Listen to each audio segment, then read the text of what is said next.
thế là miền nè châu mơ hái chẳng nhung chặt đào bị dây tay mà đòn tới còn ai khát phế hay xong chùm điệp xua mà đòn tiết rùm bà máy nút chùm điệp xua toàn miền nè mơ hay phim chặt đào chùm điệp xua hai để xa khi ông cất tha video để like video trắng mà miền nè mơ cặp phong tả like phong hay năng miền nè mơ nơi pe cào tiệt ở trên tới khi ông chặt đào bị dây áp chăm mà được châu mơ tràn tết đây xa tại dạ pe pi bảy ngày nắng á nhomพอ អំពី រូបភាពចាស់ចាស់កាលពីជាង 100 ឆ្នាំមុន រូបភាពទាំងអស់ហ្នឹងណាមិនមែនខ្ញុំធ្វើ AI ឬក៏នៅក្នុងកម្មវិធីអ្វីឬក៏យកពីអ៊ីនធឺណិតអ្វីទាំងអស់គឺជារូបភាពដែលខ្ញុំថតផ្ទាល់ដៃចេញពីសភៅរបស់ខ្ញុំតែម្ដងប៉ុន្តែធ្វើអារូបភាពទាំងអស់ហ្នឹងធ្វើឲ្យពួកថៃមួយចំនួនហ្នឹងគឺចូលមកខឹងរាយការណ៍ទៅ Facebook ផងហើយចូលទៅ review នៅក្នុង page មួយទៀតរបស់ខ្ញុំណាដោយសារកណនីដែលខ្ញុំកំពុងតែ live video នេះគឺជាកណនី Facebook របស់ខ្ញុំយើងមានកណនីហើយនឹងមាន page ហើយមួយទៀត page របស់ខ្ញុំហ្នឹងវាមានកន្លែងសម្រាប់ review ហើយពួកថៃហ្នឹងគឺថាខឹងក្តៅក្រហាយតាមពិតទៅដល់ឯពេលដែលខ្ញុំផុសអ្វីហ្នឹងខ្ញុំអត់មានបំណងទៅឆ្លោះឌឺដងអីជាមួយពួកជនជាតិអស់ហ្នឹងឯងអត់មានបំណងទៅឆ្លោះទៅនិយាយទៅថាចង់ឈ្នះចង់ចាញ់អ្វីឯងខ្ញុំអត់មានបំណងទាំងអស់ហ្នឹងឯងបំណងរបស់ខ្ញុំចូលចិត្តមើលអ្វីហើយខ្ញុំគិតថាមានប្រយោជន៍ខ្ញុំក៏ចែករំលែកដើម្បីឲ្យអ្នកដែលចូលចិត្តដូចខ្ញុំហ្នឹងណាបានដឹងបានមើលពីព្រោះថាខ្ញុំដឹងហើយថាគ្នាយើងមួយចំនួនហ្នឹងដឹងរឿងប្រវត្តិសាស្ត្រនឹងច្រើនអីច្រើនក៏ប៉ុន្តែប្រហែលជាមិនទាំងអស់គ្នាទេដែលមានរូបភាពទាំងអស់នោះដែលមានព័ត៌មាននៅក្នុងដៃអញ្ចឹងខ្ញុំគ្រាន់តែចង់ចែករំលែកអ្វីដែលជា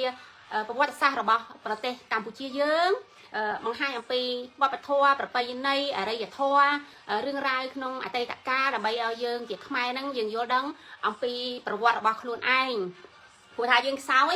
ដល់តែយើងហ្នឹងរៀនដឹងពីប្រវត្តិរបស់យើងខ្លះៗចឹងទៅយើងចេះតែអភិវឌ្ឍខ្លួនយើងបន្តិចម្ដងដល់ពេលយើងអភិវឌ្ឍខ្លួនយើងដឹងយើងមានចំណេះដឹងខ្លួនឯងខ្លះអញ្ចឹងយើងអប់រំកូនចៅរបស់យើងនៅក្នុងក្រុមគ្រួសារនៅក្នុងសហគមន៍យើងឲ្យកាន់តែដឹងល្អជាងមុនអញ្ចឹងខ្ញុំគ្រាន់តែគោលបំណងខ្ញុំចូលចិត្តអ្វីហើយខ្ញុំគិតថាល្អខ្ញុំក៏ចែករំលែកនៅក្នុងបណ្ដាញសង្គមប៉ុន្តែពួកថៃនឹងវាក្តៅក្រហាយហ្មងពេលដែលចែករំលែកអ្វីការពិតខំហើយគិតថាខ្ញុំនឹងមកចែករំលែកនឹងដើម្បីបន្លំឬក៏คล้ายប្រវត្តិសាស្ត្រដើម្បីចង់ដណ្ដើមអ្វីពីពួកជនជាតិជាប់យើងហ្នឹងពួកហ្នឹងគេយល់ច្រឡំហើយពីព្រោះខ្ញុំមិនមែនមានគោលបំណងដើម្បីឆ្លោះឌឺដងអ្វីទេដូចគោលបំណងខ្ញុំប្រាប់មិនអញ្ចឹងប៉ុន្តែនិយាយទៅថាពី3ថ្ងៃហ្នឹងដោយសារតែខ្ញុំផុសរូបចាស់យើងកាលជាង100ឆ្នាំមុនហើយរូបភាពទាំងអស់នោះមិនមែនខ្មែរយើងជាអ្នកថតទេគឺបារាំងគេជាអ្នកថតហើយគេចងក្រងនៅក្នុងសភៅហើយសភៅទាំងអស់នោះក៏សរសេរដោយពួកជនជាតិអឺរ៉ុបដែរហើយក៏គេលក់នៅក្នុងប្រទេសអឺរ៉ុបប្រទេសផ្សេងដែរស្រុកខ្មែរយើងខ្ញុំគិតថាក៏ប្រហែលជាមានដែរប៉ុន្តែវាមិនសម្បូរបែបអញ្ចឹងហើយខ្ញុំឃើញរូបភាពស្អាតខ្ញុំអ្នកចូលចិត្តរឿងរ៉ាវចាស់ប្រវត្តិចាស់ខ្ញុំចង់ដឹងហើយទៅខ្ញុំចូលចិត្តរូបថតស្រាប់ផងមិនមែនថាដោយសារតែសភៅនឹងធ្វើឲ្យខ្ញុំចូលចិត្តដល់ថ្នាក់នឹងពេកទេខ្ញុំចូលចិត្តហើយខ្ញុំចូលចិត្តប្រវត្តិសាស្ត្ររឿងចាស់ខ្ញុំចូលចិត្តរូបថតចាស់រឿងចាស់អ្វីហ្នឹងហើយខ្ញុំគិតថាវាមានប្រយោជន៍អញ្ចឹងទៅខ្ញុំ live video ថ្ងៃនេះខ្ញុំចង់បង្ហាញសភៅមួយក្បាលហ្នឹងដែលមានរូបភាពចាស់ហើយគឺជាសភៅដែលចងក្រងដោយជនជាតិបារាំងហើយពួកថៃហ្នឹងវាខូចណាវាចូលទៅយករូបថតដែលខ្ញុំថតចេញពីសភៅអញ្ចឹងសភៅមួយក្បាលនេះខ្ញុំថតចេញពីសភៅពេលដែលខ្ញុំថតចេញពីសភៅខ្ញុំឯណាទៅហែតែដាក់រូបទង់ជាតិកម្ពុជារ៉ែតែដាក់រូបអីអញ្ចឹងឧទាហរណ៍ថាខ្ញុំយកទូរស័ព្ទឲ្យខ្ញុំបើករូបថតខ្ញុំថតអញ្ចឹងហើយខ្ញុំផុសនៅក្នុង Facebook អញ្ចឹងខ្ញុំថតខ្ញុំផុសខ្ញុំមិនបាច់ចាំបាច់ត្រូវទៅកែកុននៅក្នុងកម្មវិធីអ្វីតែដាក់ទង់ជាតិដាក់ខ្ញុំវាអត់ចង់ចំណាយពេលទៅថែមថយរឿងទាំងអស់ហ្នឹងអញ្ចឹងណាចឹងទៅគាត់ថាយើងធម្មតាយើងមានរូបយើងមិនថតអញ្ចឹងហើយយើងផុសហើយនិយាយទៅថាខឹងក្តៅក្រហាយហើយទៅយករូបភាពទាំងអស់ហ្នឹងទៅខ្លែងបន្លំសរសេរអក្សរភាសាថៃខ្លួនឯងហើយសរសេរជាភាសាអង់គ្លេសខ្លួនឯងថាអូរូបភាពទាំងអស់នេះគឺជារបស់ជនជាតិសៀមជនជាតិថៃទេខ្មែរហ្នឹងគឺខ្លែងបន្លំលួចហើយមិនត្រឹមតែប៉ុណ្្នឹងទេចូលរាយការណ៍ក្នុង Facebook ជួយចូលរាយការណ៍ហើយចូលទៅសេក្នុង review ទៀតហើយខ្ញុំប្រាប់ចូលទៅសេ review ហ្នឹងណាកណនីដែលខ្ញុំកំពុង live នេះគឺជាកណនីFacebook មិនមែនជា page ទេអញ្ចឹងអត់មានកន្លែង review ទេហើយអញ្ចឹង page របស់ខ្ញុំមួយទៀតវាជា page ហើយឈ្មោះខ្ញុំដូចគ្នាអញ្ចឹងចាំមើលខ្ញុំបើកឲ្យមើលចូល review ពួកអាណា review អាក្រក់ហ្នឹងណាគឺពួកសៀមហ្នឹងឯងពួកថៃហ្នឹងឯងវាចូល review អញ្ចឹង Facebook មួយនេះរបស់ខ្ញុំណាឈ្មោះសុភារីអញ្ចឹងណាឈ្មោះសុភារីអញ្ចឹងហើយគេនាំគ្នាចូល review ទៅតែ2 3ថ្ងៃហ្នឹងឯងពីព្រោះពីមុនមកអត់ចូលទេទៅតែ2 3ថ្ងៃហ្នឹងនិយាយទៅពួកថៃហ្នឹងវានាំគ្នាចូលមកតសេថាខ្ញុំនឹងខ្លែងបន្លំប្រវត្តិសាស្ត្រជាពេកអត់បានការជាពេកដែលបង្កឲ្យមានការស្អប់ខ្ពើមចំនួនជាតិសាសន៍និយាយទៅវានិយាយអាក្រក់ថាខ្ញុំនឹងជាអ្នកបង្កើតអ្វីคล้ายប្រវត្តិសាស្ត្រคล้ายខណៈថៃខ្លួនឯងហ្នឹងលួចរូបថតរបស់ខ្ញុំហើយយកតែខ្លែងខ្លួនឯងហ្នឹងអត់ទេហើយខ្ញុំអត់មានទៅលួចរូបថតពីណាទេខ្ញុំយកចេញពីសភៅរបស់ខ្ញុំមកហើយខ្លួនឯងអាខ្លួនថៃហ្នឹងវាលួចរបស់ខ្ញុំហើយវានិយាយវាទៅសេ review ឡើងច្រើននៅក្នុងហ្នឹងប៉ុន្តែក៏អរគុណប្រិយមិត្តមួយចំនួននៅក្នុង page ហ្នឹងគាត់ចូលទៅជួយ review ឲ្យខ្ញុំដែរពីព្រោះពួកអាថៃអស់ហ្នឹងវាតែសេអាក្រក់ប៉ុន្តែខ្មែរយើងប្រិយមិត្តខ្មែរយើងហ្នឹងចូលទៅ review ល្អឥឡូវដូចរូបមួយនេះចឹងណាវាតែសេជាភាសាថៃវាថាការបង្ហោះព័ត៌មានមិនពិតប្រវត្តិសាស្ត្រនិងបំភ្លៃការពិតដែលធ្វើឲ្យមានការរំខាននិងការស្អប់ណាវាទៅសេអញ្ចឹងវាសេជាភាសាថៃប៉ុន្តែខ្ញុំចុចឲ្យកន្លែងបកប្រែជាភាសាខ្មែរហ្នឹងអញ្ចឹងហើយវាថាអញ្ចឹងហើយវាយករូបភាពរបស់ខ្ញុំផុសក្នុងវីដេអូហ្នឹងតែដាក់អញ្ចឹងទៀតអញ្ចឹងវាទៅសេវាមិនសេក្នុង comment ទេអា comment ហ្នឹងវាទៅសេរាប់រយមិនមែនសេ1 2 3ទេវាទៅសេរាប់រយ commentប៉ុន្តែអីដែលវាទៅសេឲ្យជាប់នៅក្នុង page របស់ខ្ញុំហ្មងគឺវាចូលទៅ review វា review អាក្រក់ហើយខ្ញុំចង់សើចតែដល់ review អាក្រក់ពេកណាវាថានេះវាសេជាអង់គ្លេសណាវាថាខ្ញុំហ្នឹងចែករំលែកព័ត៌មានមិនពិតមិនយកពីសភៅមកសោះអញ្ចឹងវាទៅសេច្រើនណាស់ឃើញវាទៅសេសត្វថាចែករំលែកព័ត៌មានមិនពិតអីចឹងវានិយាយទៅចំណុចរបស់ពួកវាគឺវាចូលមករាយការណ៍ផងវាតែសេ review ផងដើម្បីកុំឲ្យ Facebook ហ្នឹងរុញអាវីដេអូរុញផុសរបស់ខ្ញុំហ្នឹងឲ្យគ្នាយើងមើលច្រើននិយាយទៅថាបើថាវាចង់ប្លុកខ្ញុំបានកុំឲ្យខ្ញុំផុសហ្នឹងពួកថៃហ្នឹងវានឹងបិទវានឹងប្លុកហើយវាថាញប់ខ្ញុំហ្នឹងដូចថាចង់រាយសម្រាប់វាចែករំលែកកកកាយរឿងការពិតប្រវត្តិសាស្ត្រពិតហ្នឹងមកឲ្យខ្មែរយើងដឹងអញ្ចឹងវាបោកយើងលេងបានហ៎ដល់ពេលអញ្ចឹងវាចង់វាទៅវាថាវាចង់តែបិទរបស់ខ្ញុំទេប៉ុន្តែវាបិទមិនតាន់បានប៉ុន្តែបើថាវាចូលច្រើនឡើងខ្ញុំអត់ដឹងមិនទេហើយក៏អរគុណប្រិយមិត្តខ្មែរយើងឬក៏អ្នកណាមួយចំនួនហ្នឹងគាត់បានចូលជួយទៅសេ review នៅក្នុងអា page ឈ្មោះសុភារីងខ្ញុំហ្នឹងចូលទៅ review ដើម្បីទប់ទល់មួយពួកវាពីព្រោះក្នុង review ហ្នឹងតែអ្នកណាតែសេអាក្រក់ទៅ Facebook ហ្នឹងវាឈប់រុញវីដេអូហ្នឹងឲ្យគ្នាយើងមើលឃើញបានច្រើនហើយប៉ុន្តែវាអត់ប៉ះពាល់អីខ្ញុំទេដោយសារខ្ញុំមិនមែនជាអ្នកលក់សេវាកម្មឬក៏ផលិតផលឬក៏ម៉ាកឬក៏ brand អីនៅក្នុង Facebook ខ្ញុំទេប៉ុន្តែវារំខានអត់ឲ្យអាព័ត៌មានខ្ញុំចែកចាយហ្នឹងបានដល់គ្នាយើងច្រើនទេអញ្ចឹងគ្នាយើងខ្លះមើលអត់ឃើញអញ្ចឹងណាអញ្ចឹងមូលហេតុដែលថាអ្នកខ្លះចង់ជួយទៅ share review ហ្នឹងនៅក្នុងគណនីដែលខ្ញុំកំពុង live ហ្នឹងគឺគណនីដើមអញ្ចឹងអត់មានកន្លែង review ទេមានហើយដែលថាពួកវាចូលទៅ review ទៅ share អាក្រក់ហ្នឹងដោយសារវាចូលទៅក្នុងFacebook page របស់ខ្ញុំមួយឈ្មោះសុភារីនតាមពិតទៅរឿងរ៉ាវវាចាក់ Facebook ខ្ញុំនេះវាមានតែមួយហ្នឹងឯងដោយសារអាមួយទៀតឈ្មោះសុភារីនហ្នឹងពីមុនមកជា page របស់ផ្ទះសំណាក់ដែលខ្ញុំបើកហើយទៅខ្ញុំបិទហើយខ្ញុំឈប់ប្រើ page ហ្នឹងយូរហើយដល់អញ្ចឹងទៅខ្ញុំស្ដាយ page ហ្នឹងអញ្ចឹងទៅខ្ញុំក៏ចាប់ផ្ដើមដូចថាខ្ញុំធ្វើវីដេអូមួយអញ្ចឹងខ្ញុំផុសក្នុងគណនីខ្ញុំរាល់ថ្ងៃហ្នឹងកំពុង live វីដេអូហ្នឹងហើយទៅខ្ញុំនៅសល់វីដេអូសល់អីចឹងខ្ញុំក៏យកតែដាក់ក្នុង page ដែលខ្ញុំនិយាយមកអញ្ចឹងណាចឹង page ដែលខ្ញុំនិយាយអំបាំមិញហ្នឹងខ្ញុំទៅចាប់ផ្ដើមយកវីដេអូខ្ញុំព័ត៌មានដែលខ្ញុំមានហើយហ្នឹងតែដាក់អំបានកន្លះឆ្នាំទេប៉ុន្តែនិយាយថា page មួយហ្នឹងអ្នកតាមដានក៏សូវច្រើនដែរប៉ុន្តែមិនដឹងយ៉ាងម៉េចទេពួកថៃវាចូល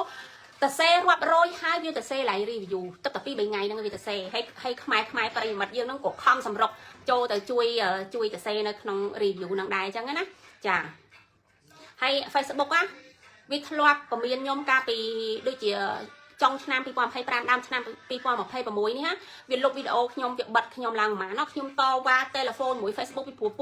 ពួកថៃហ្នឹងវារាយការណ៍ទៅហើយ Facebook ហ្នឹងវាអត់ប្រើមនុស្សដើម្បីមើលសង្កេតរឿងទាំងអស់ហ្នឹងឯងវាប្រើ system វាដើម្បីវាឃើញអ្នកណា report ច្រើនវាលុបអាវីដេអូហ្នឹងឬក៏វាពមៀនអ្នកផុស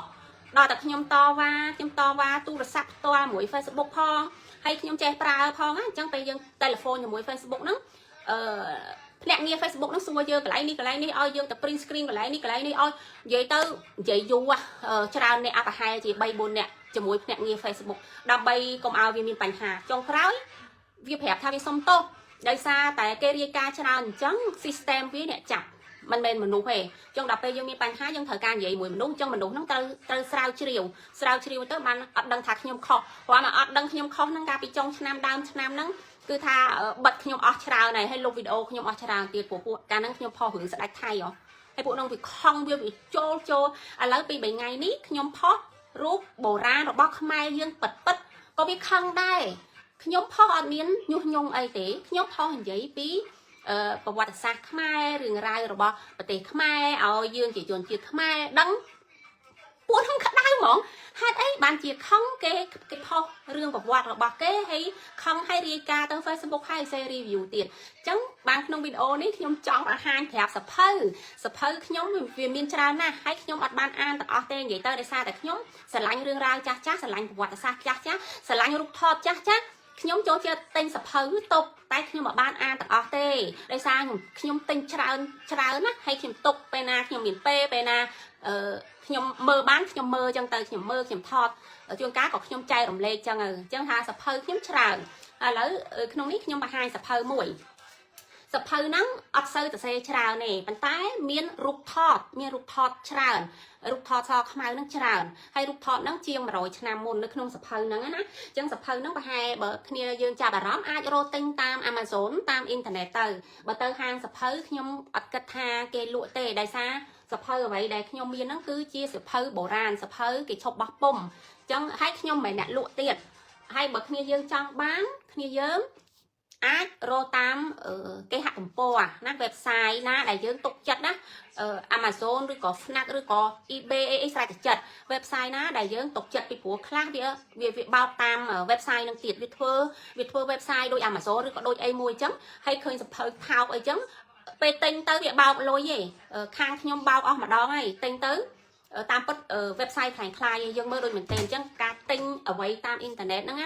នៅស្រុកណាក៏ដោយមិនថាស្រុកខ្មែរស្រុកអឺរ៉ុបហ្នឹងបោកសាហាវជាងខ្មែរយើងផងបោកឲ្យយើងត្រូវតាក់ទងទៅធនាគារទៅអីច្រើនអញ្ចឹងការទិញតាមគេហទំព័រហ្នឹងគឺគ្រោះថ្នាក់បើថាទិញក្នុងហាងសុវត្ថិភាពទេគាត់ថារកសភៅវាអត់បានសភៅបុរាណអញ្ចឹងសភៅអស់ហ្នឹងតសេខ្ញុំងើបចូលទៀតតសេបន្តិចបន្តួចទេសភៅខ្លះតសេច្រើនតែសភៅនេះសម្បូររូបភាពឃើញទេខ្ញុំបើកកន្លែងណាក៏ចេញរូបដែរខ្ញុំបើកកន្លែងណាក៏មានរូបភាពដែរឃើញទេអញ្ចឹងសភៅនេះបោះពុំនៅក្នុងឆ្នាំណានេះខ្ញុំមើលសិនខ្ញុំអត់ចាំដូចជា2009 2003អីចឹងណាបោះពុំលើកទី1ហើយបោះពុំលើកទី1ហ្នឹងសម្បូររូបថតដល់គេបោះពុំលើកទី2គេទៅសេច្រើនជាងអញ្ចឹងណា2003អញ្ចឹងសភៅហ្នឹងបោះពុំ2003មកដល់ឥឡូវយើងគិតទៅប្រហែលឆ្នាំហើយអញ្ចឹងសម្រាប់អ្នកដែលស្រឡាញ់រូបភាពហ្នឹងគឺសម្បូរនៅក្នុងសភៅនេះចាហើយអាវាខឹងខ្លាំងហើយលួចរូបថតខ្ញុំហ្នឹងគឺលួចពីក្នុងសភៅដែលខ្ញុំផុសហ្នឹងអញ្ចឹងពី3ថ្ងៃហ្នឹងដោយសារតែខ្ញុំផុសរូបថតរូបភាពចាស់កាលពីជាង100ឆ្នាំមុនហើយសភៅមួយនេះនិយាយទៅបារាំងគេរៀបរៀងចងក្រងគេយករូបភាពពីជំនាន់មុនហ្នឹងយកមកដាក់ក្នុងហ្នឹងហើយចឹងគេទៅសេរៀបរាប់ដើម្បីគេចង់បង្ហាញថាទំនាក់ទំនងរវាងបារាំងនិងខ្មែរកាលពីអតីតកាលបារាំងបានស្រឡាញ់បានជួយអ្វីខ្លះហើយបានដាក់បេះដូងជួយរឿងវប្បធម៌អរិយធម៌សិល្បៈរបស់ខ្មែរនឹងបែបណានាំយកសិល្បៈខ្មែរមកដល់ប្រទេសបារាំងនឹងបែបណាអីអញ្ចឹងគេបង្ហាញរូបភាពនៅក្នុងសភៅនេះអញ្ចឹងសភៅនេះគឺ version 2003 version ទី2ដល់2010ប្រហែលនេះអាហ្នឹងគេទៅសេច្រើនជាងអញ្ចឹងអ្នកចូលចិត្តអានច្រើនជាងរូបរកសភៅ version បន្ទាប់ពី2003អានេះ version ដំបូង original ហ្នឹង2003សបោរូបថតអញ្ចឹងឥឡូវខ្ញុំបង្ហាញរូបថតដែរពួកអាហ្នឹងវាខឹងវាក្តៅកាហាយខ្លាំងណាចូលបញ្ចេញមតិពី500ទៅ1000ពី500ទៅ1000មតិហើយយើងចូលមើលទៅច្រើនណាស់ខ្ញុំក៏មើលអត់អស់អានរបស់វាអត់អស់ដែរនេះជាពិសេស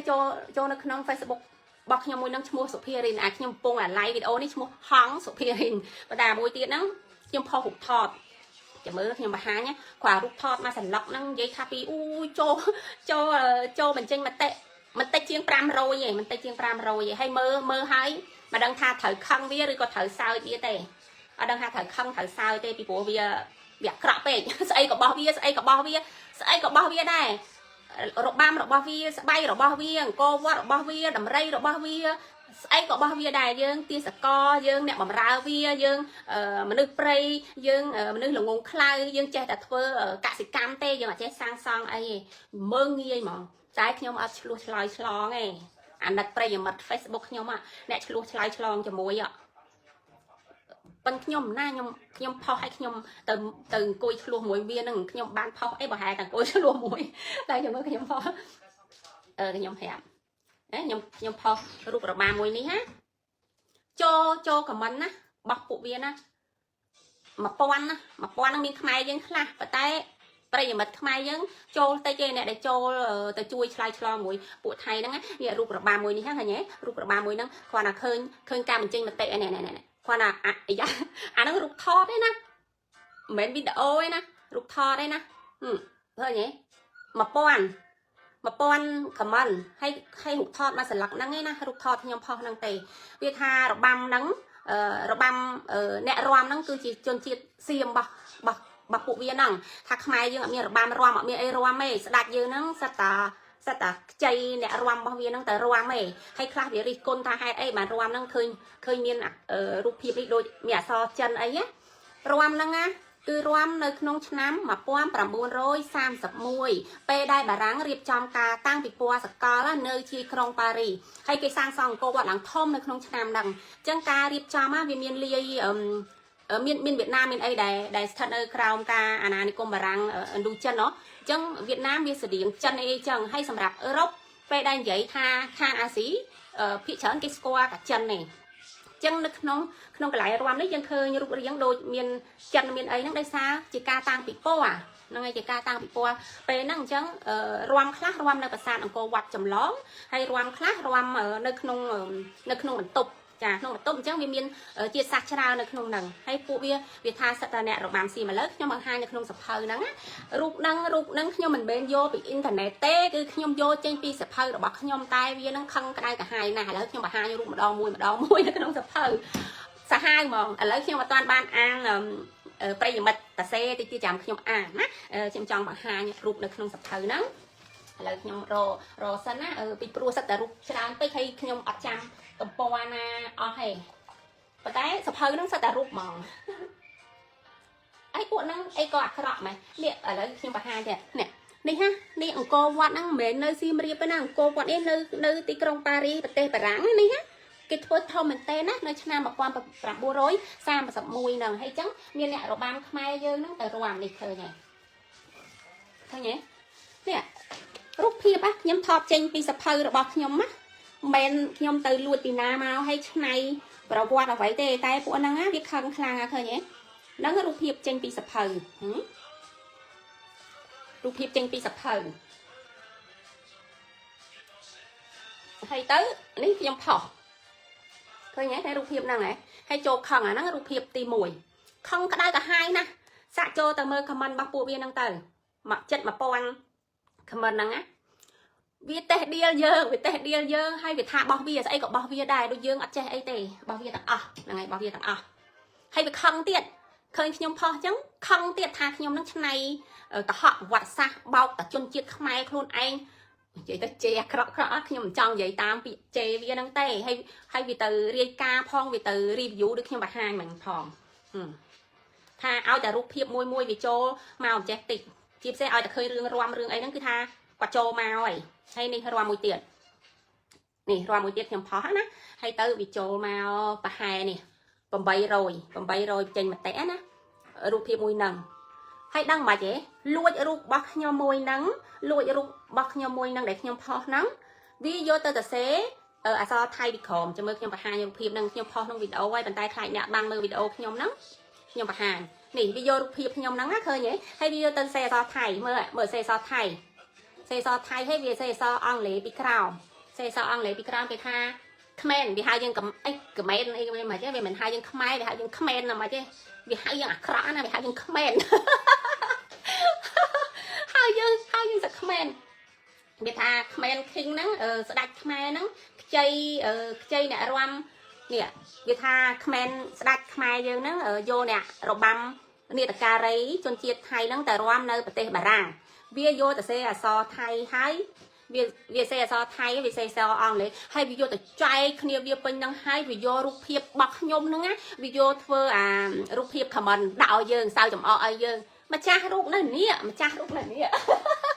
hay pe để nhôm thót nhôm ấp miên pe tại cho nó không cam bị thi này na đạo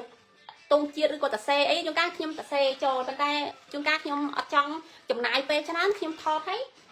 nhôm pho mòn nhôm ở trong thót chùm nải pe cho nó không đang ngỏ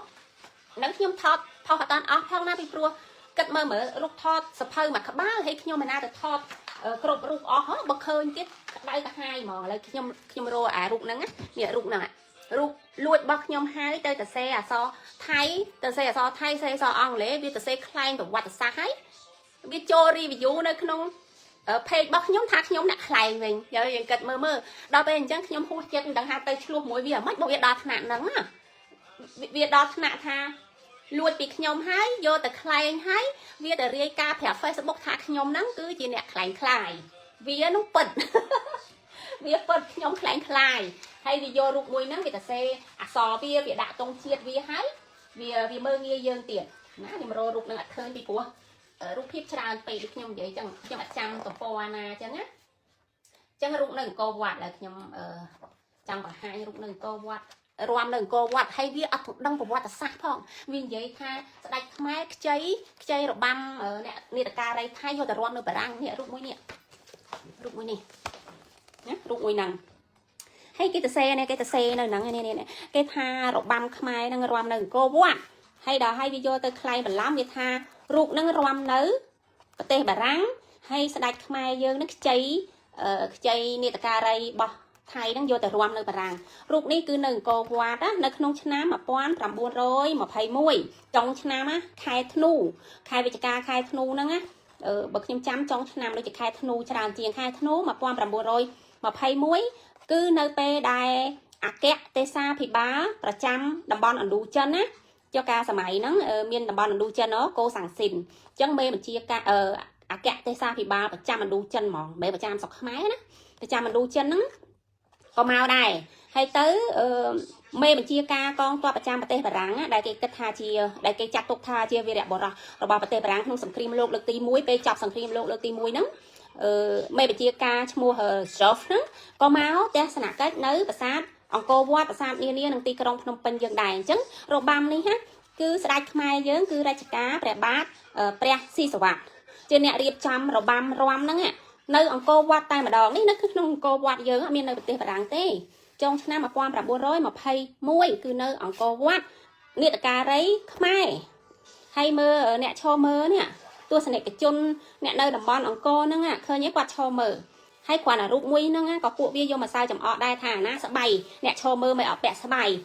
hay cho nè cho mơ và chia chốn hay ai quạt là vô sẽ bày vì ná mà mơ rộng bàm nắng chấm cái chia chôn nơi đầm bon ông cô nắng thôi nhé mà mơ rộng bàm hay mơ rộng bàm mẹ rom là vốn khai nhơn á rộng bàm khai dân sọt sạt hay luôn rụng mũi năng rộng bọt nhom á nhưng thọt tranh bị sập hơi nhé hay nhưng phẹp mua sập hơi thì ha sập hơi mua ai chẳng à lụi rụt mùi nắng nơi không sập hơi nắng thấy viên lùi thấy viên vô tới sẽ chia thị xa bao vía thấy viên ria ca khác nhom nắng nè khai mình ý hút chân phụ óc đi mỏng mới viên vô từ xe thấy xe do thấy lụi rụt nhom pho nắng á vậy tới pe nhom pho nhom mặt ban ở đặt hụt tông chia đây xa đôi nhom chùm riệp chun mình chân pe hai nhom tho hay nhom pho bây giờ nhom chân nhom tho tới nhom thọt đi không năng hay nhom prap thaประพบវាមកពីណាអីចឹងក៏បានតែរូបមួយហ្នឹងវាយកទៅឥឡូវវាចែកក្នុងប្រទេសវាពេញហ្នឹងហើយវាថារបស់វាវាអត់ដឹងថារូបហ្នឹងនៅណាឆ្នាំណាហេតុការអ្វីកើតឡើងអីវាអត់ដឹងទេវាអត់យល់ប្រវត្តិសាស្ត្រហើយវាថាខ្ញុំនេះជាអ្នកខ្លែងប្រវត្តិសាស្ត្រវាចូលរាយការណ៍ Facebook ពេញហ្នឹងហ្មងវាចូលរាយការណ៍ពេញហ្នឹងហ្មងអូយខ្ញុំបានជម្រាបសួរអ្នកណាខ្លះចាំខ្ញុំអានតាមក្រោយឥឡូវខ្ញុំនិយាយសិនណាខ្ញុំបរហាញសភៅបរហាញអីដែលខ្ញុំផុសហើយធ្វើឲ្យពួកនឹងថាវាក្តៅកាហាយក្តៅខ្លាំងមែនតើហ្មងមិនក្តៅតិចតួចទេវាក្តៅខ្លាំងណាស់ប្រហែល3 4ថ្ងៃហ្នឹងវាចូលរករឿងខ្ញុំសបៅហ្មងណាហ្នឹងហើយរូបមួយនេះទៀត có biết thá trên nhẹ rồi băm rồi bao nhiêu đài khai dương năng á cứ khmiên ấy khmiên nhẹ rồi băm ấy chẳng còn rụng mũi nắng vì cho mau bà hai nè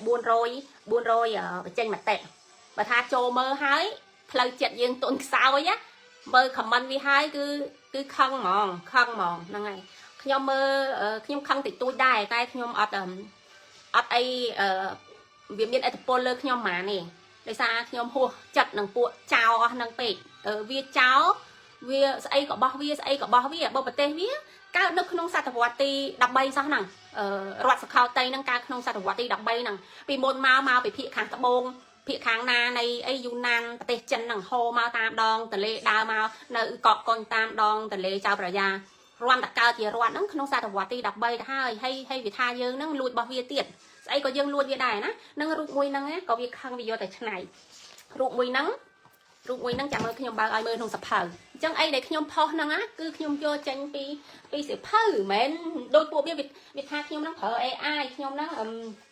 nhom năng ở bằng pol làm miên vùng ven thưa ở khôi của vật xa ai chẳng ơi ta đá ai pi pu à thay nào nè á rụng mà năng nè khi nhom do tranh pi nè hay kia ta xe nè rồi băm khai năng á nơi bật tê bà đáng ti krong Paris năm mà quan cả buôn rồi sam sập mùi mà quan cả buôn rồi sam sập mùi mà qua bộ rồi sam sập mùi chắc mình ha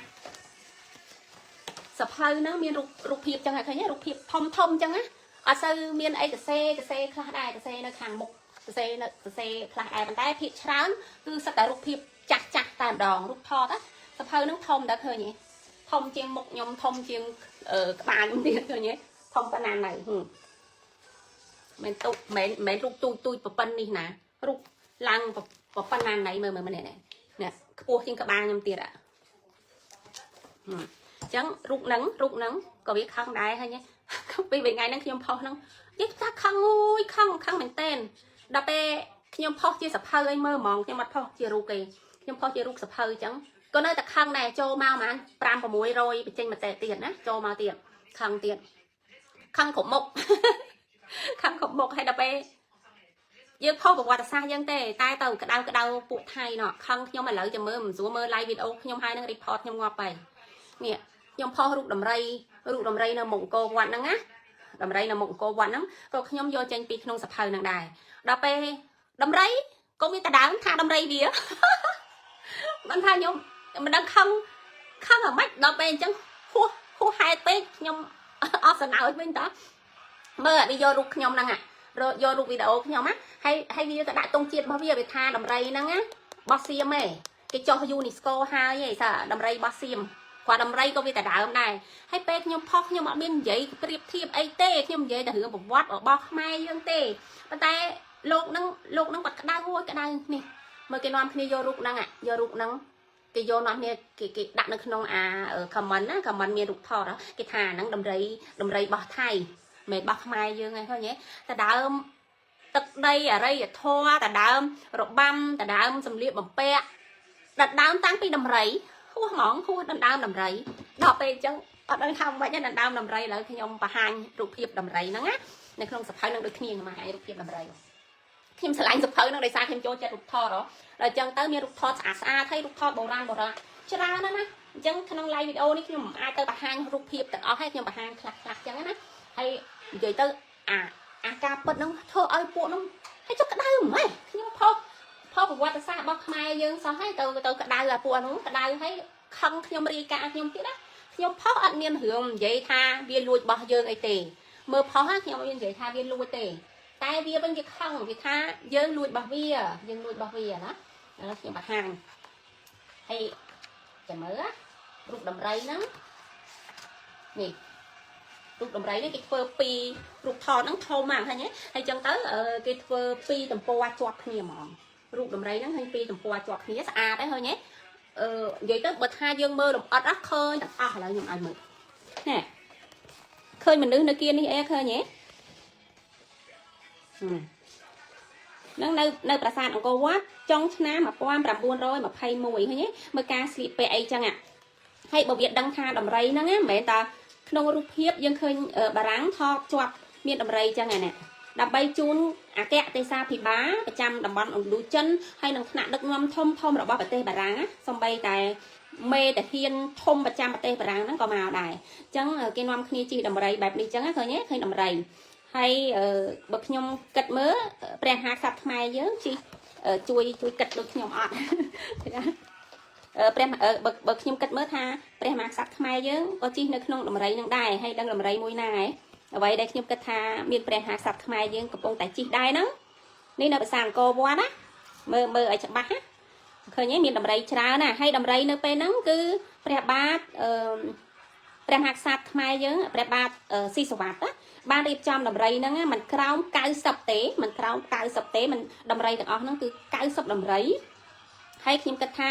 ព្រះមហាក្សត្រខ្មែរប្រហែលនៅក្នុងនេះនេះដោយសារនេះមិនមែនជាកពូប្រាសាទអង្គរវត្តទេគេហៅថាអីព្រះឆ្វេតឆ័ត្រចាអញ្ចឹងព្រះឆ្វេតឆ័ត្រច្រើនតែដាក់ឲ្យតែព្រះមហាក្សត្រឯងអញ្ចឹងយើងឃើញនេះដូចព្រះឆ្វេតឆ័ត្រនេះណានេះអញ្ចឹងប្រហែលជាព្រះបាទព្រះស៊ីសុវត្ថិព្រះអង្គនៅកន្លែងនេះហើយនេះដំរីផ្សេងទៀតនេះដឹកអ្នកថ្នាក់ដឹកនាំរបស់ប្រទេសបារាំងនៅឥណ្ឌូចិនហ្នឹងមកអញ្ចឹងរូបភាពនេះណាគឺនៅមុខប្រាសាទអង្គរវត្តពេលនោះមានរបាំប្រពៃណីខ្មែររបាំព្រះរាជទ្រព្យផ្សេងហ្នឹងគឺរាំទទួលនៅក្នុងចុងឆ្នាំ1921ហ្នឹងឥឡូវអត់ចប់ទេមិនមែនមានតែមួយទំព័រហ្នឹងទេណាដំរីអញ្ចឹងខ្ញុំបើកទំព័រផ្សេងទៀតហើយអ្នកចង់សរសេរអីក៏សរសេរទៅចាំខ្ញុំអានហើយខ្ញុំឆ្លើយតាមក្រោយអញ្ចឹងឥឡូវយើងមើលរូបភាពនេះឃើញទេរូបភាពនេះគឺព្រះមហាក្សត្រខ្មែរយើងហ្នឹងទ្រង់បានយាងចុះខ្ញុំអត់ចេះនិយាយពាក្យស្ដាច់ទេណាទ្រង់បានយាងចុះពីព្រះទីនាំងដំរីហ្នឹងណាអញ្ចឹងទៅមានសេនាហែហោមហែព្រះអង្គអញ្ចឹងយើងឃើញមានផ្លិតមាន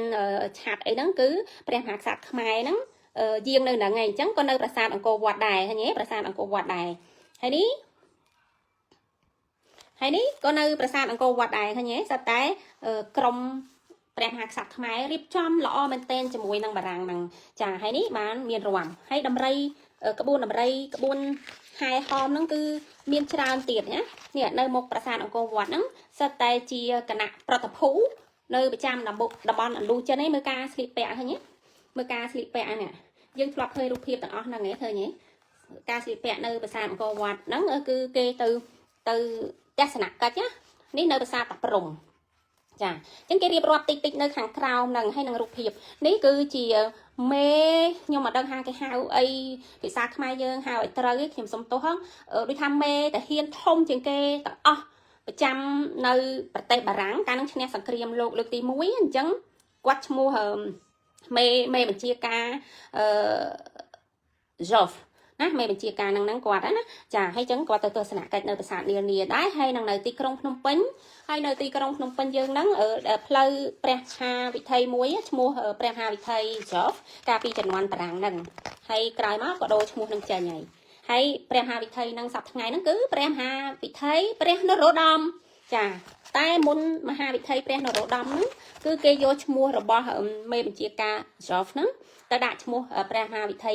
នៅប្រទេសកម្ពុជាកាលជំនាន់អាណានិគមបារាំងហើយនៅប្រទេសបារាំងវិញឈ្មោះគាត់ហ្នឹងគឺមាននៅតាមសាលារៀនមាននៅតាមផ្លូវសំបីតែសាលាដែលខ្ញុំមកដល់រៀនភាសាបារាំងរៀនអីប្រហែល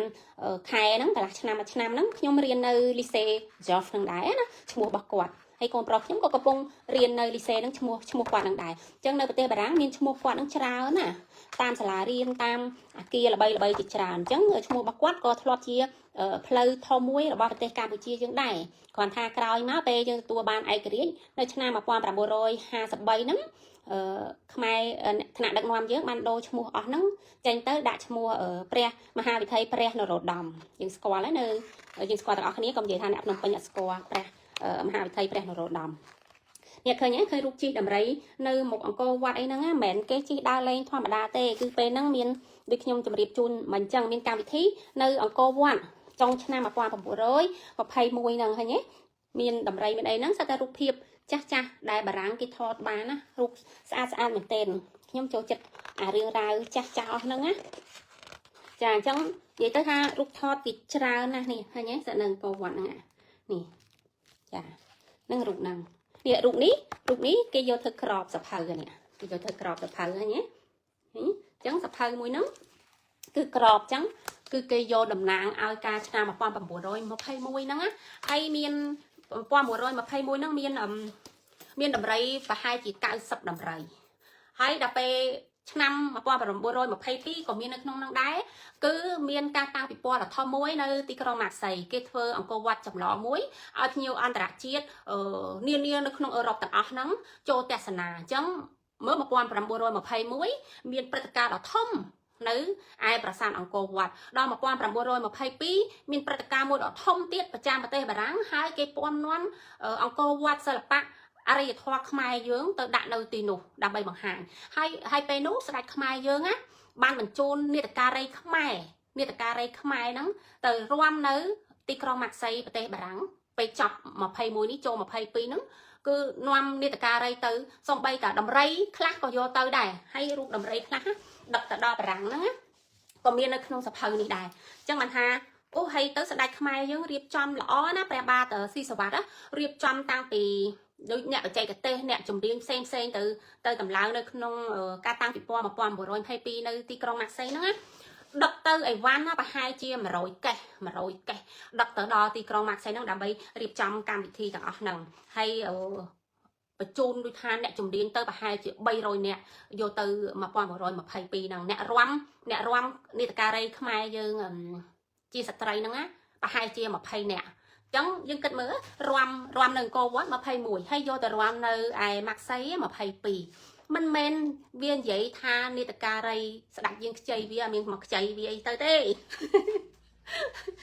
និយាយច្រើនណាអត់មានអ្នកជួយនិយាយហ៎សម្រាប់និយាយតិចសិនមើលខមមិនតិចមើលខមមិនឲ្យចាំតបន្តិចចារាយការណ៍រឿងពិត Facebook ដឹងរឿងទេឬFacebook ហ្នឹងឲ្យ system ចាប់ទេពេលមានបញ្ហាបានមានមនុស្សមកពួកវាតែអាដែលពួកវាតែដែលឥឡូវខ្ញុំមើលឲ្យមើលអា1922ខ្ញុំបង្ហាញមុនហ្នឹងអានេះ1931ណាអង្គរវត្តនៅជាក្រុងប៉ារីអា1922ហ្នឹងណាក៏មានដែរអូស្អាតណាស់លោកឲ្យលោកស្អាតហួសហ្មងអូនេះអា1921នេះនៅខ្ញុំបង្ហាញហ្នឹងមិញណានៅអង្គរវត្តយើងហ្នឹងអូឡើងមនុស្សឡើងប្រងព្រាតច្រើនណាស់និយាយទៅអស្ចារ្យហ្មងនេះ1922មើល22មែនអត់អានេះ1906អានេះ1907អូណែ1907ក៏មានដែរនេះ1907នៅអីនៅប៉ាសែនអីគេមកទេនេះនៅជាក្រុងប៉ារីសនេះ1906នៅម៉ាក់សីនេះទីក្រុងម៉ាក់សីណាអូនេះ1922អូពួកថៃឃើញខឹងងាប់នេះឡៃវីដេអូមួយនេះទៅមើលវីដេអូមុនខឹងទៀតលើវាអត់តាន់មកនេះអង្គរវត្តនេះអង្គរវត្តចម្លងនៅទីក្រុងម៉ាក់សី1922ដែលខ្ញុំនិយាយមិញហ្នឹងណាហើយទៅស្ដេចខ្មែរបានអនុញ្ញាតឲ្យនាដការីប្រហែលជា20នាក់ឡើងទៅរាំអញ្ចឹងសំបីនៅបារាំងហ្នឹងក៏ស្ងប់ស្ងាយអស្ចារ្យដែរនេះឃើញខំគូរូបនាដការីយើងនេះឲ្យឈរហើយទៅគូរូបគូអីចារូបហ្នឹងក៏ខ្ញុំធ្លាប់ឃើញអ្នកខ្លះផុសនៅក្នុង Facebook ដែរប៉ុន្តែមិនដឹងថាដឹងរឿងអស់ឬក៏អត់ដឹងអីទេខ្ញុំក៏មិនបានមើលលម្អិតអីដែរឃើញគាត់ផុសផ្លេតដែរខ្ញុំធ្លាប់ឃើញណាចាអញ្ចឹងនេះជនជាតិបារាំងហ្នឹងគេជាងគំនូហ្នឹងគេគូរូបអ្នករបាំខ្មែរយើងឃើញហ៎នេតការីខ្មែរអាពួកថៃហ្នឹងឃើញហ្នឹងខឹងទៀតថានេតការីវាទៀតឃើញហ៎ហ្នឹងនិយាយទៅមានសពមានគ្រប់ខ្ញុំមានឯកសារក្នុងដៃសពគ្រប់ប៉ុណ្ណឹងហើយវាថាខ្ញុំហ្នឹងคล้ายទៀតខ្ញុំដល់ពេលអញ្ចឹងខ្ញុំហួសចិត្តសភៅក៏មានអីក៏មានហើយវាថាខ្ញុំនឹងតែធ្វើ AI ថាខ្ញុំនឹងខ្លែងបន្លំគ្រប់បែបគ្រប់យ៉ាងអត់មានខ្លែងបន្លំអីទេស្អីក៏គេមានដែរគេមានទាំងអស់ហ្នឹងសម្បីរូបថតអង្គរវត្តថតលើកដំបូងក្នុងឆ្នាំ1866ហ្នឹងណាក៏មាននៅក្នុងហ្នឹងដែរចាហើយឃើញបងអូនប្រុសម្នាក់ណាទេគាត់ទៅធ្វើមេតិការឿងប្រវត្តិសាស្ត្រអីចឹងដែរឃើញល្អប៉ុន្តែគាត់និយាយថារូបភាពចាស់ហ្នឹងគឺលោកអង់រីមូអូអ្នកថតអត់ទេអង់រីមូអូអត់បានថតទេអង់រីមូអូគាត់អ្នកគូរូបហ្នឹងហើយព្រោះម៉ាស៊ីនថតពីសម័យមុនណាវាមានហើយក្នុង1860ជាងអីហ្នឹងគឺមានម៉ាស៊ីនថតហើយប៉ុន្តែម៉ាស៊ីនថតគេអាចធំប៉ុណ្ណាណីមិនមែនយើងគិតថាអូគេមានម៉ាស៊ីនថត គេស្ពាយដើរថតដូចយើងសប្តាហ៍ថ្ងៃនេះគឺអត់ទេម៉ាស៊ីនគេធំណាស់អញ្ចឹងមិនចេះអាហារអ្នកដើរព្រៃចង្កាត់មាត់ញោកហ្នឹងចេះតែមានកាមេរ៉ាយកទៅថតទេគឺគេពឹងផ្អែកទៅលើរូបគំនូអញ្ចឹងហើយបានបុរសដៃខ្ញុំលងស្នេហ៍លវីដេឡាប៉ោទៅគាត់គូគាត់គូខ្ញុំដឹងមិនអីឲ្យតែអ្នកចាស់ដៃគេពាក់ព័ន្ធនឹងប្រវត្តិសាស្ត្រនឹងអរិយធម៌ខ្មែរនឹងអីដែលជួយខ្មែរខ្ញុំស្រឡាញ់ចូលចិត្តមែនទែនហើយអញ្ចឹងពាក្យខ្ញុំនិយាយលេងខ្ញុំថាអូបរោះដែលខ្ញុំលងស្នេហ៍គឺលោកលូវីដេឡាប៉ោតែប៉ិតឲ្យសារតែគាត់នឹងលងស្នេហ៍ជាមួយអង្គរជាមួយអីយើងហើយគាត់គូរូបចឹងអញ្ចឹងក្នុងសភៅហ្នឹងក៏មានរូបគំនូអស់ហ្នឹងដែរហើយដល់ពេលរូបថតគឺមិនមែនចេះតែគ្រប់គ្នាហ្នឹងថតបានទេចំនួននោះវាមានរូបថតមែនហើយក៏ប៉ុន្តែមិនមនុស្សគ្រប់គ្នានឹងចេះតែថតទេចានេះថតនៅអង្គរវត្តឃើញអង្គរវត្តអាដំបងអញ្ចឹងអង្គរវត្តយើងបោះបង់ចោលហ្នឹងមិនមែនថា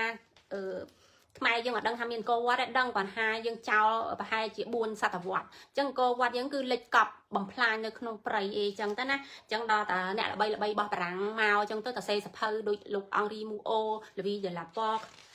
ឌូដាដេឡាខេអញ្ចឹងគេទៅសេអីអញ្ចឹងណាថាអង្គរវត្តយើងហ្នឹងវាល្បីល្បាញដោយសារពួកអឺរ៉ុបទៅសេចាហើយអញ្ចឹងវាកប់នៅក្នុងព្រៃហើយច្រើនណាស់ហើយអញ្ចឹងខ្ញុំបង្ហាញសភៅមួយហ្នឹងអត់អស់ទេដោយសាររូបភាពច្រើនហើយអញ្ចឹងមកឃើញខ្ញុំផុសរូបភាពចាស់ហ្នឹងណា90%ខ្ញុំយកពីសភៅទេមិនមែនខ្ញុំយកចេញពីអ៊ីនធឺណិតទេហើយបើថារូបណាខ្ញុំអត់ដឹងប្រភពច្បាស់លាស់ហើយខ្ញុំក៏ហ៊ានដែរដោយសារខ្ញុំមិនមែនអ្នករលុយក្នុង Facebook ចង់ឲ្យគេហ្នឹងមើលរបស់ខ្ញុំទេមិនមើលហើយសំខាន់ខ្ញុំចូលចិត្តអញ្ចឹងខ្ញុំចូលចិត្តខ្ញុំធ្វើអីដែលជាការពិតហើយខ្ញុំចង់ចែករំលែកឲ្យខ្មែរយើងហ្នឹងអ្នកដែលអត់ដឹងអ្នកដែលចាប់អារម្មណ៍ឯណាអ្នកមិនចាប់អារម្មណ៍ហ្នឹងក៏អត់ទៅអ្នកមិនចង់ដឹងក៏អត់ទៅអ្នកដឹងហើយក៏ដឹងទៅហើយអ្នកដែលដឹងជាងខ្ញុំហ្នឹងក៏ជួយប្រាប់ខ្ញុំចឹងខ្ញុំសូមអរគុណច្រើនទេព្រោះខ្ញុំចូលចិត្តហើយនេះសភៅរបស់ថៃណាក៏ខ្ញុំទិញមួយក្បាលទុកដែរហើយខ្ញុំបានធ្វើវីដេអូម្សិលមិញហ្នឹងថាសំបីតែសភៅប្រវត្តិសាស្ត្ររបស់ថៃមិនមែនសេដល់ជនជាតិថៃណាសភៅដែលខ្ញុំមានហ្នឹងណាគឺសិតតែបោះបរទេសទាំងអស់ចាអត់មានថាអូយើងមើលបោះខ្មែរពួកហ្នឹងវាថាយើងខ្លែងបន្លំយើងមើលបោះថៃយើងថាពួកថៃហ្នឹងវាខ្លែងបន្លំអញ្ចឹងខ្ញុំមើលតែពួកបរទេសគេទៅសេហ្នឹងសភៅថៃមួយនេះក៏បរទេសសរសេរដែរហើយបើថាបារាំងសរសេរវាថាបារាំងហ្នឹងកាន់ជើងយើងទៅដើមខែទៀងវាស្អប់បារាំងណាពួកថៃវាស្អប់បារាំងណាហើយខ្លះវាធ្វើកណនីខ្លាំងជាកណនីខ្មែរវាចូលមកញុះញង់យើងណាហើយចឹងសំបីសភៅប្រវត្តិសាស្ត្ររបស់ថៃសោះនេះភាសាភីម៉ៃនេះក៏គេនិយាយដែរថារបស់ខ្មែរយើងហើយមិនមិញខ្ញុំធ្វើវីដេអូទូចមួយអាទូចហ្នឹងចំណុចទូចមួយទេគេនិយាយថាខ្មែរនៅក្នុងប្រទេសថៃហ្នឹងខ្ញុំអត់យកអាច្រើនផងដោយសារព័ត៌មានច្រើនពេកហើយខ្ញុំដឹងថាពេលខ្ញុំធ្វើវីដេអូវែងអត់សូវមានអ្នកចាប់អារម្មណ៍មើលទេហើយដឹងឲ្យពេលខ្ញុំធ្វើវីដេអូវែងចាប់ពី2-3នាទីហ្នឹងណាខ្ញុំចំណាយពេលច្រើនបើថាខ្ញុំធ្វើកន្លះនាទី1នាទីខ្ញុំធ្វើស្រួលទេហើយបានដល់មនុស្សច្រើនបានមើលប៉ុន្តែពេលខ្ញុំចែករំលែកអីវែងគ្នាយើងប្រិយមិត្តយើងអត់សូវចាប់អារម្មណ៍មើលប៉ុន្តែដឹងឲ្យពេលខ្ញុំធ្វើវែងហ្នឹងគឺខ្ញុំត្រូវការអានហ្នឹងហើយអញ្ចឹងសម័យនេះខ្ញុំធ្វើចែករំលែកតែទូចមួយហ្នឹងនេះទូចកន្លែងនេះមើលខ្ញុំប្រាប់កន្លែងទូចហ្នឹងណាទូចមួយទេក៏វាខំដែរនេះអីយ៉យសភៅហ្នឹងវាធ្ងន់ទៀតនេះខ្ញុំលើកតែចំណុចទូចមួយនេះឃើញគេនិយាយច្រើនណាខ្ញុំលើកតែមួយទូចហ្នឹងទេគេនិយាយថាពីសតវត្សទីម៉ានអីចឹងសៀមមិនខ្មែរយើងបរិចទឹកដីមិនដល់សតវត្សទី10បរិចមកដល់កណ្ដាលអាណាចក្រខ្មែរព្រោះអាណាចក្រខ្មែរយើងធំហ៎បរិចដល់កណ្ដាលអញ្ចឹងអាកណ្ដាលអាណាចក្រខ្មែរយើងហ្នឹងសប្តាហ៍ថ្ងៃហ្នឹងគឺនៅក្នុងប្រទេសថៃភាសាភីម៉ៃវាលុបបុរីអីហ្នឹងគឺវាទៅដើមយកចាអញ្ចឹងអាហ្នឹងសភៅប្រវត្តិសាស្ត្ររបស់ថៃហ្នឹងណាទៅសេដល់ជនជាតិអ៊ីតាលីទៀតហើយគេមាននិយាយចំណុចនិយាយទៅសភៅប្រវត្តិសាស្ត្រគេមិនមែនសរសេរដើម្បីកុហកទេសភៅប្រវត្តិសាស្ត្រគេសរសេរដើម្បីចងក្រងទុករឿងប្រវត្តិអញ្ចឹងខ្ញុំវិញខ្ញុំមានឆន្ទៈរបស់ខ្ញុំដូចគ្នាខ្ញុំមិនមែនផុស Facebook ដើម្បីបានលុយទេខ្ញុំប្រាប់ទៅជីវិតខ្ញុំរស់នៅមិនមែនដើម្បីលុយ Facebook ប៉ុណ្ណឹងទេដល់តែខ្ញុំចូលចិត្តបានខ្ញុំធ្វើខ្ញុំស្រឡាញ់ខ្ញុំគិតថាមានប្រយោជន៍បានខ្ញុំធ្វើគិតតែណាគេរលុយ Facebook គេទៅទិញសភៅរាប់រយឲ្យគេមកអង្គុយអានឲ្យគេមកអង្គុយធ្វើ Facebook យកលុយកាក់សេនហ្នឹងខ្ញុំសួរបើអត់ចូលចិត្តគេអត់ធ្វើទេហ្នឹងហើយខ្ញុំអត់ធ្វើទេពីព្រោះខ្ញុំមិនមែនរស់នៅជាមួយលុយ Facebook បន្តិចប៉ុណ្ណឹងទេចាពេលបែ Facebook ឲ្យក៏ឲ្យទៅចាប៉ុន្តែថាឲ្យខ្ញុំហ្នឹងទៅធ្វើអស់ហ្នឹងដើម្បីលុយអត់ទេខ្ញុំមិនមែនទៅរកស៊ីអីណាទៅទិញសភៅទៅអង្គុយអានទេគ្មានអ្នករកស៊ីណាគេមកអង្គុយអានមកទិញសភៅរាប់រយ រាប់រយរាប់ក្បាលយកមកអង្គុយធ្វើដូចខ្ញុំទេពិចារណាតិចទៅហើយនេះឃើញឯងសភៅហ្នឹងដូចគ្នាចឹងសភៅបោះខែហ្នឹងគេក៏និយាយចំណុចដែរថាខ្មែរនេះចំណុចនេះលេខខ្មែរអង្គតៃឡង់ទំព័រ34អ្វីបោះខ្មែរហ្នឹងឯដែលស្ថិតនៅក្នុងប្រទេសថៃក្នុងនាបច្ចុប្បន្នទំព័រ34ហើយចឹងគេនិយាយពីប្រវត្តិវាទាំងអស់និយាយទៅនិយាយប្រវត្តិវាគេអត់មានលក្ខដោយពួកវាលក្ខទេគេនិយាយវាមកពីអីចិនខាងត្បូងឯណាតលេចៅប្រយ៉ាវាទៅដើមទឹកដីអាណាចាក់ខ្មែរអីតាមធម្មតាសភៅប្រវត្តិសាស្ត្ររបស់ប្រទេសណាគេនិយាយរបស់ប្រទេសហ្នឹងអញ្ចឹងគេនិយាយរបស់ប្រទេសហ្នឹងក៏ប៉ុន្តែគេនិយាយដើមហេតុដើមចំដែលវាកកើតប្រទេសអញ្ចឹងស្ដេចរបស់វាអីដែលកកើតទៅដើមយើងហ្នឹងធ្លាប់ជាអ្នកបម្រើរបស់ស្ដេចខ្មែរទេហ្នឹងគេនិយាយក្នុងហ្នឹងទៀតហ៎ខ្ញុំមិនចេះភាសាបារាំងអស់ខ្ញុំចេះតិចទេប៉ុន្តែខ្ញុំបកប្រែខ្លះអីខ្លះចឹងខ្ញុំអានហើយខ្ញុំមើលអញ្ចឹងស្រាវជ្រាវថែមអញ្ចឹងខ្ញុំជំរាបហើយពេលចេះខ្ញុំថាចេះអត់ចេះខ្ញុំថាអត់ចេះហើយចាំមើលពួកវាហ្នឹងគេមានកុហកណាគេនិយាយតាទៅពួកវាកុហកខ្លួនវាតាហ្នឹងហើយវាកុហកខ្លួនវាហើយវាខឹងយើងទៀតវាកុហកខ្លួនវាខឹងយើងទៀតចេទៀតចេប៉ះខ្ញុំហ្នឹងវាសំណាងហើយដោយសារខ្ញុំអត់តបតជិលតបតខ្ញុំមានពេលណាតបតទេមកប្រិយមិត្តយើងចង់ជួយតបតក៏ជួយទៅហ្នឹងឯងខ្ញុំអានមួយវាកកើតហ្នឹងវាកកើតហ្នឹងគេនិយាយតានិយាយមកពីចិនមកពីអីតាវាមានរួចខ្លួនណាវាមកពីចិនហ្នឹងគេមានទៅកុហកអីពួកវាហ្នឹងវាកុហកខ្លួនវាហ្នឹងឥឡូវខ្ញុំឡាយវីដេអូវិញនិយាយអ្នកឯងអត់មានអ្នកនិយាយជាមួយអត់មានអ្នកនិយាយជាមួយទេខ្ញុំចង់រកអាកន្លែងនេះមើលអានេះរូបនេះក៏ខ្ញុំផុសដែរខ្ញុំផុសនៅក្នុង Facebook មួយទៀតដែរនេះអីទ្វាវតីរបស់វាហ្នឹងឃើញទេព្រះទ្វាវតីរបស់វាហ្នឹងអារូបនេះគឺនៅក្នុងឥឡូវហ្នឹងនៅក្នុងសារមន្ទីរបត់នៅប្រទេសថៃហើយរូបមួយនេះនៅក្នុងសារមន្ទីរប្រទេសបារាំងមើលមុខក៏ព្រះទ្វាវតីវាហ្នឹងខ្ញុំរកកន្លែងមកពីចិនយូណានអីហ្នឹងខ្ញុំអានចំតាហើយខ្ញុំផុសដែរតាខ្ញុំផុសនៅក្នុងเพจមួយទៀតហ្នឹងហើយអញ្ចឹងខ្ញុំបង្ហាញប៉ុណ្ណឹងទៅមិនបាច់ច្រើនពេកទេទទួលអត្តពលពីខ្មែរយើងសោះហ្នឹងអូយលោកឲ្យលោកហើយយកមកជេរយើងទៀតតែបើអាថៃខ្លះហ្នឹងអាថៃជេរយើងខ្លះហ្នឹងវាខ្មែរតាវាខ្មែរតាអាថៃខ្លះហ្នឹងណាវាខ្មែរតាតែវាភ្លេចសដានវាពីព្រោះហេតុអីពេលដែលអាណាចក្រខ្មែរយើងចុះទុនខ្សោយវាទៅដើរបានវាគ្រប់គ្រងបានហ្នឹងស្ដេចវាហ្នឹងគឺកែនអ្នកចេះដឹងអ្នកប្រាជ្ញខ្មែរយើងទៅស្រុកវាច្រើនណាស់ 5-6 ម៉ឺនអ្នកការចំនួនវាកែនទៅហើយអញ្ចឹងថៃដែលជេរយើងខ្លះខឹងយើងខ្លះហ្នឹងតែបាត់ពូជខ្មែរយើងទេគ្រាន់តែថាវាភ្លេចកណើតហ្នឹងហើយវាភ្លេចកណើតវាពួកគេលូតលាស់ធំធាត់នៅនឹងរៀននៅនឹងដូចថាអាហ្នឹងអាមโนគមវិទ្យាចូលក្នុងខួរហ្នឹងអាហ្នឹងសំខាន់ណាស់ឃើញទេតែបើអាខ្លះឆ្លោះមកយើងខ្មែរដូចជាយើងទេឥឡូវយើងទាំងអស់គ្នាសម័យមើលបើការឆ្នាំ1907បារាំងអត់ទៀមទាខេត្តបាត់ដំបងសៀមរាបស៊ីសផុនដែលសប្តាហ៍ថ្ងៃហ្នឹងប្រទេសមានជ័យមកឲ្យប្រទេសខ្មែរយើងបើបារាំងអត់ទៀមទាពីវាមកបានខ្ញុំអ្នកបាត់ដំបងខ្ញុំរាល់ថ្ងៃហ្នឹងប្រហែលខ្ញុំឆ្លោះមួយអ្នកទាំងអស់គ្នាពីព្រោះខ្ញុំកើតមកអីត្រូវគេបញ្ចូលមនោគមវិជ្ជាខ្ញុំរៀននៅនោះអីប្រហែលខ្ញុំក៏ឆ្លោះមួយអ្នកទាំងអស់គ្នាដូចពួកខ្មែរយើងដែលនៅថៃបច្ចុប្បន្នហ្នឹងគាត់ផ្លិចដើមកំណើតគាត់ដើម្បីកែនទៅច្រើនណាហើយខេត្តយើងបានអស់36 37ខេត្តឲ្យសៀមយើងគិតមើលអញ្ចឹងខ្មែរយើងនៅប្រទេសសៀមហ្នឹងច្រើនណាហ្នឹងហើយប្រទេសពួកវាមែនតេនមកពីចិនមកពីអីហ្នឹងមានប្រមាណដល់ពេលហើយវាមានអំណាចហើយយើងចុះខ្សោយខ្លួនឯងព្រះបាទជ័យវរ្ម័នទី7សោយទីព្រះវង្គតទៅអាណាចក្រខ្មែរយើងហ្នឹងចាប់ផ្ដើមចុះហើយចុះទិញម្ដងចាដល់សតវត្សទី14 15ហ្នឹងគឺគេវាយលុកយកហើយព្រោះគេកើតសុខោតី13អញ្ចឹងគេខ្លាំងទៅអញ្ចឹងគេវាយវាលុកអញ្ចឹងយកខេត្តខ្មែរក៏ច្រើនប្រជាជនខ្មែរអ្នកចេះដឹងក៏ច្រើនទៅរស់នៅប្រទេសថៃដល់សប្តាហ៍ថ្ងៃអញ្ចឹងអ្នកដែលឆ្លោះមួយយើងខឹងយើងជេរយើងថាយើងទាសកលយើងកបៃខ្មែរអីហ្នឹងតែប៉ិតប្រហែលអ្នកខ្លះខ្មែរដូចតែយើងអញ្ចឹងគាត់ថានឹងធ្វើមិនទេអាហ្នឹងពូឈាមវាប៉ុណ្ណឹងឯងប៉ុន្តែសំខាន់លើបេះដូងយើងតាហ្នឹងហើយបេះដូងយើងបើបេះដូងយើងខ្មែរយើងនៅតែស្រឡាញ់អីជាខ្មែរមិនថាអូយើងឈាមអីឯងមើលអ្នកខ្លះគេបរទេសឯងប៉ុន្តែបេះដូងគេខ្មែរគេស្រឡាញ់ប្រទេសខ្មែរអរិយធម៌ខ្មែរសិល្បៈខ្មែរវប្បធម៌ខ្មែរហើយបើថាដូចពួក dương khác khai khác ta nơi bề xì một ngày quạt miền chim cho chỉ khai tay bê đôn quạt buộc tay ở hay buộc tay ở hay chàng chốngแล้วខ្ញុំសូមបញ្ចប់ការ live វីដេអូតែត្រឹមនេះហើយខ្ញុំបង្ហាញសភៅនេះមិញខ្ញុំសង្ឃឹមថារៀបរាប់ក្បោះក្បាយហើយដោយសារតែរូបថតខ្លះនៅក្នុងសភៅនេះហើយដែលធ្វើឲ្យជនជាតិថៃមួយចំនួនខឹងខ្ញុំប្រហែលថ្ងៃហ្នឹងគឺថាខឹងខ្ញុំខ្លាំងណាស់ខឹងខ្ញុំខឹងខ្មែរជេរខ្ញុំរាយការណ៍ខ្ញុំចូល review នៅក្នុង page ខ្ញុំឡើងអូយបាក់តបនៅក្នុងហ្នឹងហ្មងហើយក៏អរគុណប្រិយមិត្តខ្មែរយើងមួយចំនួនហ្នឹងបានជួយខ្ញុំជួយទៅតសេដើម្បីទប់ទល់មួយវាអញ្ចឹងណាហ្នឹងហើយតើអត់តសេអីទប់ទល់មួយវាគិតមើលវាសាមគ្គីគ្នាវាចូលមកតសេគោលបំណងវាគឺអត់ចង់ឲ្យខ្មែរណាម្នាក់រួមទាំងខ្ញុំផងដែរជាអ្នកមានផោះតាំងនៅក្នុងដៃចៃរំលែកការពិតឲ្យខ្មែរយើងដឹងទេពេលណាដែលខ្មែរយើងកាន់តែចេះដឹងវាបោកយើងអត់បានវាត្រួតត្រាយើងអត់បានវាខ្លែងប្រវត្តិសាស្ត្រអត់បានអញ្ចឹងគឺពួកវាចង់ទប់ស្កាត់វាខឹងអ្នកណាដែលចៃរំលែកអ្វីការពិតវាគិតថាអ្វីក៏បោះវាដែរសំបីរូបរបាំ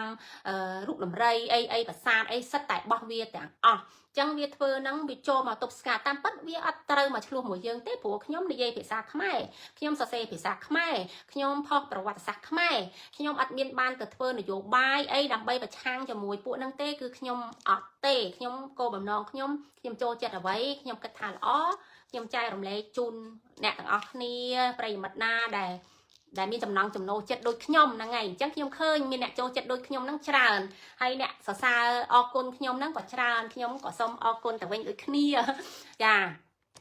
អ្នកខ្លះអត់ដែរស្គាល់គ្នាទេតែគាត់មានការចូលចិត្តគាត់ពេញចិត្តហើយអ្នកខ្លះក៏ស្គាល់គ្នាគាត់ប្រាប់ទៅហើយអ្នកខ្លះស្គាល់ដែរតែគាត់មិនខ្វល់ទេរឿងវត្តសាស្ត្ររឿងអរិយធម៌វប្បធម៌អីគាត់មិនខ្វល់ទេពីមុនមកគាត់ចុច like និយាយមួយខ្ញុំដល់ឃើញខ្ញុំចែករំលែកអ្វីល្អពេកបាត់ខ្លួនគាត់អស់ហើយខ្ញុំអត់ដឹងហេតុអីអ្នកស្គាល់ខ្លះមិត្តភក្តិមកដែរដូចគាត់ចំណែនហ្មងគាត់ឈប់ចូលហ្មងហ្នឹងគាត់ឈប់ចូល like ឯងតែប៉ិតអត់មានរឿងអីត្រូវចំណែនត្រូវខឹងខ្ញុំទេខ្ញុំចែករំលែកអ្វីដែលល្អសម្រាប់យើងជាខ្មែរទេតួអ្នកចូលចិត្តខុសពីខ្ញុំចូលចិត្តរឿងចាស់អ្នកចូលចិត្តរឿងថ្មីរឿងចាស់រឿងថ្មីអត់មានអីខុសគ្នាទេអ្វីឲ្យតែល្អសម្រាប់ខ្មែរយើងសម្រាប់សង្គមខ្មែរយើងឯងមិនថាអញ្ចឹងគាត់ថាពេលខ្លះខ្ញុំផុសលេងសើចដើម្បីឲ្យខ្លួនខ្ញុំនឹងក៏សើពេលខ្ញុំលេងហ្នឹងខ្ញុំមើលទៅខ្ញុំសើចខ្លួនឯងដែរហ្នឹងអញ្ចឹងណាព្រោះថាយើងរាល់ថ្ងៃចង់បានសេចក្តីសុខសើចសប្បាយតែបើយើងអង្គុយតែមុខកញើយើងខឹងយើងចំណែនគេណាខ្ញុំប្រាប់ចំណែនគេហ្នឹងអត់មានបានអីលើខ្លួនឯងទេអ្នកចំណែនគេហ្នឹងគឺអត់បានអីទេគឺខឹងក្តៅកាហាយអូយខ្ញុំអរគុណខ្លួនខ្ញុំដែរខ្ញុំមនុស្សចេះចំណែនគេដល់ពេលអញ្ចឹងខ្ញុំឃើញគេល្អខ្ញុំសប្បាយចិត្តអញ្ចឹងធ្វើឲ្យខ្ញុំកាន់តែសប្បាយចិត្តពេលណាខ្ញុំចង់សើចខ្ញុំធ្វើវីដេអូខ្ញុំផុសលេងសើចខ្ញុំដើរកាត់រៀងខ្ញុំដាក់ចម្រៀងអីចឹងទៅឬក៏ខ្ញុំលេងអញ្ចឹងទៅខ្ញុំមើលខ្ញុំសើចខ្លួនខ្ញុំហើយបើខ្ញុំឃើញគេល្អវិញខ្ញុំសរសើរគេខ្ញុំចូលចិត្តគេខ្ញុំពេញចិត្តគេអញ្ចឹងទៅអូយធ្វើឲ្យខ្ញុំសប្បាយចិត្តអញ្ចឹងអ្នកចំណែនក្តៅកាហាយគេហ្នឹងអត់មានអីល្អទេព្រោះយើងឧទាហរណ៍យើងចំណែនគេឃើញគេមហាសេដ្ឋីឧទាហរណ៍យើងចំណែនគេយើងខឹងគេយើងបានលុយមែនយើងខ្លាចជាមហាសេដ្ឋីមែនយើងអត់បានអីទេជឿតាមខ្ញុំមកឈប់ចំណែនឈ្នានេះគេឃើញគេល្អឃើញគេអីយើងសរសើរគេយើងលើកទឹកចិត្តគេហ្នឹងហើយពេលយើងសរសើរគេយើងលើកទឹកចិត្តគេយើងសប្បាយចិត្តខ្លួនឯងខ្ញុំមិនបដៅទេខ្ញុំនិយាយមែនតើពីព្រោះខ្ញុំអនុវត្តលើខ្លួនខ្ញុំហើយអញ្ចឹងណាអញ្ចឹងងាកទៅរឿងប្រវត្តិសាស្ត្រហ្នឹងហើយខ្ញុំឃើញគេចែករឿងបុរាណរឿងចាស់រឿងអីចឹងខ្ញុំពេញចិត្តណាខ្ញុំសរសើរគេហើយបើខ្ញុំឃើញគេខ្វះខាតខ្ញុំក៏ចូលទៅប្រាប់គេមួយចំណុចពីរចំណុចចឹងទៅបើថាឲ្យខ្ញុំទៅស្ដីឲ្យគេខ្ញុំមិនស្ដីឲ្យគេទេហ្នឹងហើយយើងសរសើរគេទៅគេចូលចិត្តមេត្តាល្អយើងសរសើរគេទៅអីក៏បានដែរមិនបាច់ថាគេដល់គេចូលចិត្តដូចយើងទេនិយាយទៅថាឲ្យតែគេធ្វើល្អសម្រាប់សង្គមសហគមន៍យើងរៀនត្រេកអរអ្នកខ្មែរយើងចុះខ្សោយហ្នឹងដោយសារតែរឿងគុំគួរចំណែនឈ្នានេះនឹងគ្នានឹងតាឃើញលូតបានក្តិចត្រួយលូតបានក្តិចត្រួយសង្គមចុះហ្នឹងដោយសារតែរឿងផ្ទៃក្នុងហ្នឹងតាចង់ធំចង់អញមានតែអញធំល្អជាងគេណាគេល្អជាងអត់បានណាគេនិយាយទៅថាស្គមស្កើជាងអត់បានចិត្តចំណែនណាហ្នឹងហើយចិត្តចំណែនហ្នឹងគឺបាបកម្មខ្លាំងបាបកម្មលើខ្លួនឯងហ្នឹងអត់សុបាយចិត្តទេចឹងដូចពួកថៃចឹងវាខំខ្ញុំផុសហ្នឹងណា វាខំកដៅកាហាយហ្នឹងវាមានសេចក្តីសុខពីណារូបរបស់ខ្ញុំប្រវត្តិសាស្ត្ររបស់ខ្មែរហើយបើថាខ្មែរតសេខ្ញុំមិនថាតារាងអ្នកតសេទៀតហើយវាមកខឹងវាកដៅកាហាយខ្លួនវាហើយវាចង់ដូរប្រវត្តិសាស្ត្រឲ្យខ្មែរយើងនេះខ្ញុំឆ្ងល់ហើយវាចង់ដូរប្រវត្តិសាស្ត្រឲ្យយើងកំពុងតែចង់ដឹងថាហេតុអីបើមានអញ្ចឹងហើយពីមុនមកខ្មែរយើងវាម៉េចហើយហេតុអីបើមានប្រាសាទនេះហេតុអីបានសង់រូបបែបនេះយើងកំពុងរៀនយល់ពីខ្លួនឯងហើយពួកនោះមកខឹងហ្មងខ្ញុំដល់ឃើញពួកនឹងខឹងអស់សំណើចង់សើចហ្មងហើយចូល review ខ្ញុំងើបពីគេឡើងខ្ញុំបើកមើលងាប់ឲ្យពួកនោះវាខឹងខ្ញុំហ្មងវាដាក់ថាខ្ញុំចែកព័ត៌មានคล้ายខ្ញុំមានសភៅឡើងច្រើនមែនទែនខ្ញុំមិនដឹងថាបរិហាគ្នាយើងមិនអស់ហើយនេះសភៅនេះខ្ញុំធ្វើវីដេអូបាន3នាទីជាងនិយាយតាមដងទន្លេមេគង្គអីអូខ្ញុំចូលចិត្តតែនេះរបាំខ្មែរ1866 Duda de la Grey Louis de la Porte Francis Garnier អីហ្នឹងគេមកដល់ទីក្រុងភ្នំពេញព្រះបាទស្ដេចខ្មែរយើងកាលជំនាន់ហ្នឹងព្រះបាទនរោត្តមទទួលរបាំនេះអ្នកមើលនេះហាសឹកអ្នកអីស្រាវជ្រាវតាមដងទន្លេមេគង្គក្រុមទាហានជើងទឹកបារាំងហ្នឹងមកដល់ឆ្នាំ1866អញ្ចឹងក្នុងសភៅនេះគេទៅសេរៀបរាប់ដោយសារវាអត់មានរូបថតទាំងអស់ទេសម័យហ្នឹងរូបថតតិចណាស់អញ្ចឹងគេអាស្រ័យទៅលើរូបគំនូរអញ្ចឹងនេះសំបីតែរូបរបាំហ្នឹងខ្ញុំផុសក៏ពួកវាខឹងដែរគេថារបាំសៀមទៀតណាគេថារបាំសៀមទៀតរបាំខ្មែររបាំនៅទីក្រុងភ្នំពេញចាសភៅស្អាតណាស់នេះសរូបគំនូរឲ្យរៀបរាប់ខ្ញុំផុសវីដេអូប្រហែល2-3ថ្ងៃមុនប្រហែល3នាទីអីខ្ញុំនិយាយរៀបរាប់ប្រហែលទំព័រហ្នឹងណាខ្ញុំមិនតមករៀបរាប់អស់ហ្នឹងហើយខ្ញុំតមករៀបរាប់អស់ហើយខ្ញុំរៀបរាប់2-3នាទីនេះខ្ញុំអានក្នុងនេះទៅខ្ញុំរៀបរាប់ឲ្យយើងស្ដាប់អីគេជិះចេញពីសៃកនមកដល់ស្រុកខ្មែរយើងហើយមានទូកកប៉ាល់ចិនដឹកកបុកមួយទូកខ្មែរធ្លាក់ក្នុងទូកក្នុង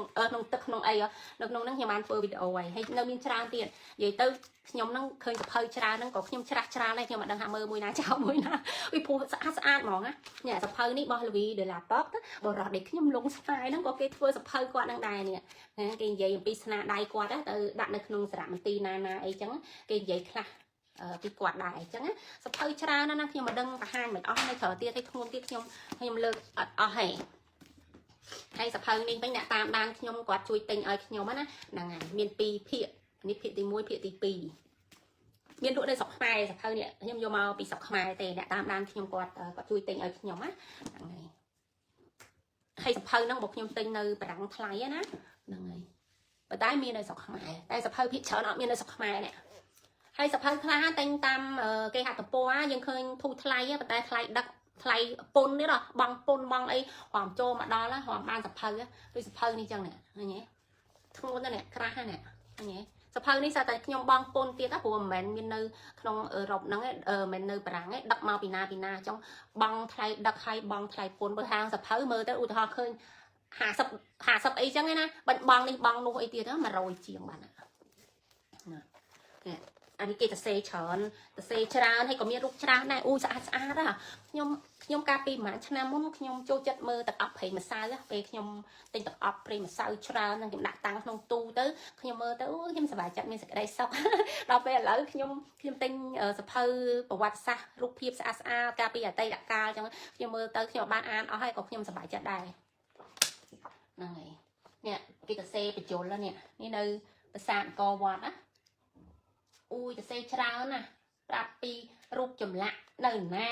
មានអត្ថន័យបែបណាស្ដេចជំនាន់ណាអីចឹងណាមានទាំងអស់មើលឃើញខ្ញុំលើកចឹងដូចស្រាលតាមពិតធ្ងន់តានេះពេលខ្ញុំបើកម៉មអីចឹងខ្ញុំលើករៀងធ្ងន់ហ្នឹងហើយចឹងនិយាយទៅថាសភៅច្រើនខ្ញុំលើកឲ្យអស់ហើយនេះខ្ញុំលើកឲ្យមើលហ្នឹងដោយសារវានៅចិត្តដៃខ្ញុំណាទៀតដែរនេះស្អាតណាហើយអ្នកសេសភៅនេះគាត់ឈ្មោះអីនេះ Claude Jacques ហ្នឹងគាត់អ្នកនៅស្រុកខ្មែរយើងខាងប្រវត្តិសាស្ត្រខាងជំនាញបរិញ្ញាប្រជាជនខ្មែរយើងនៅសាលានៅអីច្រើនណាហើយចឹងគាត់បានទៅសេសភៅច្រើនណាហ្នឹងហើយខ្ញុំឥឡូវខ្ញុំចង់រកទិញសភៅរបស់ជនជាតិអង់គ្លេសដែលលួចមេឈ្មោះជួយដូរធំលួចរូបបដិមាខ្មែរយើងច្រើនជាងគេឈ្មោះកដាលហ្នឹងអាតប៉ិហ្នឹងឥឡូវស្លាប់ហើយហើយអាតប៉ិហ្នឹងហើយព្រោះក្រក់លួចបដិមាខ្មែរយើងតាំងពីគ្រឿងអលង្ការរូបបដិមាច្រើនមែនទែនហើយផ្ទះនៅបាងកកហើយចំនួនដែលលួចហ្នឹងយកទៅលក់ហើយគាត់មានផ្ទះនៅអង់គ្លេស ហើយឥឡូវស្លាប់ហើយចឹងកូនស្រីគាត់នឹងបញ្ជូនបដិមាច្រើនណាប្រហែល70ប្រហែល74បដិមាមកឲ្យសារមន្ទីរជាតិយើងឥឡូវដាក់តាំងនៅសារមន្ទីរជាតិហើយទៅខ្លួនឯងជាចៅហើយប៉ុន្តែសរសេរសភៅធ្វើដូចសពរាជនដូចជាអ្នកចេះដឹងតាមពិតចេះដឹងមែនមិនគ្រាន់ចោលហ្នឹងហើយដល់ពេលហើយគេស្រាវជ្រាវទៅឃើញថាចោលគេកាត់ក្តីហើយគាត់ស្លាប់បាត់ទៅអញ្ចឹងអារឿងក្តីអស់ហ្នឹងតម្លាក់មកកូនស្រីគាត់អញ្ចឹងកូនស្រីគាត់ហ្នឹងបញ្ជូនអាបដិមាដែលជួញដូរការជំនាន់ជួញដូរយកពីខ្មែរទៅថៃហើយស្តុកទុកនៅថៃហើយយកទៅអង់គ្លេសចែកចាយលក់នៅក្នុងអឺរ៉ុបអាមេរិកអីច្រើនណាចឹងបញ្ជូនថ្មីដើមឆ្នាំហ្នឹងខ្ញុំទៅសារមន្ទីរជាតិយើងហ្នឹងមើលដែរតាហ្នឹងហើយអញ្ចឹងគាត់ចោលហ្នឹងចោលឈ្មោះធំបដិមាខ្មែរយើងច្រើនមែនទែនលួចនៅផ្ទះគាត់នៅបាងកកនៅឡុងដុងនៅអីហ្នឹងណាហើយទៅយកទៅដាក់នៅឥឡូវហ្នឹងបញ្ជូនមកឲ្យសារមន្ទីរជាតិយើងនៅភ្នំពេញហ្នឹងខ្ញុំបានតែមើលដែរប៉ុន្តែមើលអត់ទាន់អស់ទេដោយសារគេទឹកតែបញ្ជូនមកហើយខ្លះបានដាក់តាំងខ្លះអត់ទាន់បានដាក់តាំងណាច្រើនណាស់ហើយគាត់សរសេរសភៅដែរចាំមើលខ្ញុំចង់បានសភៅគាត់ហ្នឹងណាខ្ញុំចង់រកសភៅចោលហ្នឹងណាប៉ុន្តែសេពីអីរបស់ខ្មែរយើងហ្នឹងតែគាត់ចោលលួចទេតែសរសេរច្រើនអូណែអង្គវត្តស្រី3កូនណាអញ្ចឹងខ្ញុំបានអស់ហើយច្រើនណាហ្នឹងហើយគាត់ថាថ្ងៃហ្នឹងខ្ញុំចង់បង្ហាញសភៅមានរូបភាពធ្វើឲ្យជនជាតិសៀមហ្នឹងវាខកហ្នឹងណាខ្ញុំគាត់ចង់បង្ហាញប៉ុណ្្នឹងឯងហើយអរគុណប្រិយមិត្តដែលបាននៅជាមួយខ្ញុំតាមដានវីដេអូមួយនេះហើយបើសិនជាមានការខុសឆ្គងម្ដេចម្ដាសូមអភ័យទោសផងហើយសូមប្រាប់ខ្ញុំដោយការស្ថាបនាផងព្រោះខ្ញុំមិនមែនមានជំនាញខាងប្រវត្តិសាស្ត្រខាងបុរាណវិទ្យាខាងអីហ្នឹងទេខ្ញុំអត់ទេគ្រាន់ខ្ញុំមនុស្សម្នាក់ដែលខ្ញុំចូលចិត្តរបស់ចាស់មនុស្សចាស់អនុស្សាវរីយ៍ចាស់សភៅចាស់រូបថតចាស់រឿងរ៉ាវចាស់ហើយខ្ញុំចង់ស្វែងយល់តែប៉ុណ្្នឹងឯងបើថាឲ្យខ្ញុំចេះដឹងអីជ្រៅជ្រះក៏អត់ដែរខ្ញុំមិនមែនជាជំនាញរបស់ខ្ញុំទេគ្រាន់តែធ្វើអ្វីដែលខ្ញុំចូលចិត្តហើយខ្ញុំគិតថាល្អសម្រាប់ចែករំលែកទៅដល់សហគមន៍ខ្មែរយើងហើយសម្រាប់ដែលអ្នកចូលចិត្តអ្នកណាអត់ចូលចិត្តក៏អត់ទៅហើយអ្នកចូលចិត្តគិតថាមានប្រយោជន៍ក៏ប្រាប់ឲ្យខ្ញុំដឹងផងចឹងទៅខ្ញុំក៏អាចចំណាំថាជាអ្នកណាបានដែរហើយសំទោសផងដោយសារខ្ញុំអត់បានចាំទាំងអស់ហើយដោយសារច្រើនអ្នកពេកហើយអ្នកខ្លះអត់បានទៅសេឆ្លើយឆ្លងញឹកញាប់ចឹងខ្ញុំក៏សំទោសហើយនិយាយតាមត្រង់ខ្ញុំក៏ភ្លេចដែរខ្ញុំអត់ចាំទេហ្នឹងហើយឃើញពី3ថ្ងៃនេះពួកសៀមហ្នឹងវាចូលមកច្រើនគ្នាយើងខ្លះក៏ចូលជួយនៅ review នៅ page មួយទៀតដោយសារ Facebook ដែលខ្ញុំកំពុងនិយាយនេះមិនមែនជា page ទេគឺជាកណនីចឹងអត់មានកន្លែង review អីទាំងអស់ចាបើមួយទៀតបានមានកន្លែង review នៅនេះអត់មានទេតែខ្ញុំចូលចិត្តប្រើ Facebook មួយនេះដោយសារវាជាកណនីរបស់ខ្ញុំផងអីចឹងណាហើយជួនកាលខ្ញុំលេងសើចខ្ញុំចង់សើចខ្ញុំលេងសើចដោយសារខ្ញុំចង់សើចហ្នឹងហើយអញ្ចឹងក៏សូមខន្តីអភ័យទោសហើយអរគុណបានចូលចិត្តបានស្រឡាញ់រាប់អានហើយបានមើលដល់ទីបញ្ចប់អញ្ចឹងសូមជម្រាបលាជូនពរថ្ងៃអាទិត្យសុខសប្បាយទាំងអស់គ្នា